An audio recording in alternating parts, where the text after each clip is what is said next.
I'm on campus here in Edgbaston to meet with Middle Eastern expert Professor Scott Lucas. I've come to find out how the troubled Gulf region has shaped the race for the White House in 2016. Whether we're talking about a complex issue like Iraq or Syria or Libya, instead of dealing with the complexity, someone rings a bell and says, it's all about the Islamic State and terrorism, and I blame X or Y. So when we get to a U.S. election, and you get a Donald Trump, he'll say, I look at the Islamic State, they're horrible people, we should kill all of them, and I blame Hillary Clinton, my opponent, for the fact that they're so horrible and threatening all of us.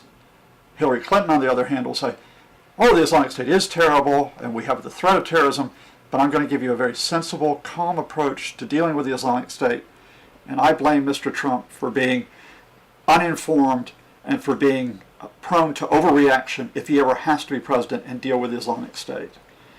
Well, given that a US president would benefit from a team of experts, analysts and advisors, Sure. Is too much being made of Donald Trump's temperament? Absolutely not. I mean, even though you talk about a team in the White House, you do start with the president. And let me be blunt here. Donald Trump is one of the most uninformed and likely to remain uninformed people I have ever encountered regarding U.S. foreign policy, let alone the Islamic State.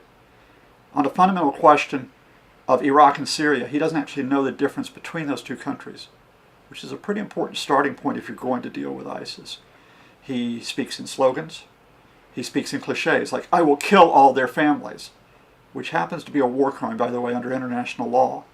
Rather than dealing with, if you're going to deal with the Islamic State, you've got to get to the fundamental causes, which are social, economic, political, and religious. But it goes even farther. It's not just the fact that Mr. Trump is uninformed. Previous candidates, even if they have seemed to be a little bit lightweight, let's talk about Ronald Reagan, they came into office with foreign policy teams, advisors who had served in the U.S. government, had been involved in approaching the Middle East for decades. Trump has none of these. He has not one single expert on U.S. foreign policy that you could point to who you would say would be advising him if he becomes president in January 2017. Would you say Hillary Clinton is really a favourable candidate to be Commander-in-Chief, though, given that her tenure as Secretary of State has seen a more fractious Middle East and North African region and a more violent one? The starting point is that Hillary Clinton is intelligent. She was a very capable Secretary of State. She was well respected by those with whom she dealt. I have differences with the Obama administration's policies toward the Middle East. I think they have been disastrous over the Syrian crisis. I think they have been stumbling over the Israel-Palestine issue, and indeed over dealing with Iraq after the catastrophic 2003 invasion. But that said, the Obama administration did not cause the Islamic State. There are many people who caused that, notably those in the Bush administration who tried to overthrow Saddam Hussein. Clinton, I think, will at least try to deal with some steps to deal not just with the Islamic State, but with the wider situation.